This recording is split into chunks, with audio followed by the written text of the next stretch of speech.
নমস্কার বন্ধুরা, আমি এখন আছি জাহাজের বেইডেক অ্যালিওয়েতে।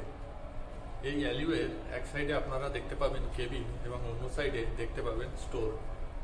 অনেকে জানতে চায় জাহাজের কেবিন কীরকম হয়। চলুন আজ আমি আপনাদের দেখাই জাহাজের কেবিন কেমন হয়।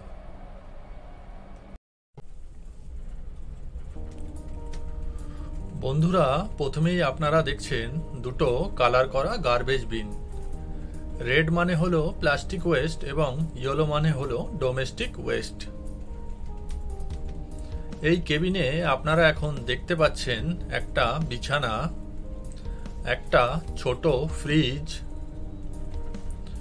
একটা ডেস্ক, একটা স্টোরেজ লকার, একটা ছোট আয়না,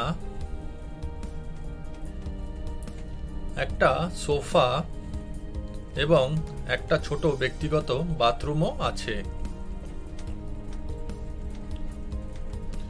এই কেবিনগুলো এমনভাবে ডিজাইন করা হয়েছে যা ঘুমানো এবং ব্যক্তিগত জিনিসপত্র রাখার জন্য যথেষ্ট জায়গা দেওয়া হয়েছে। এই কেবিনগুলো খুব ছোট এবং কার্যকরী হয়।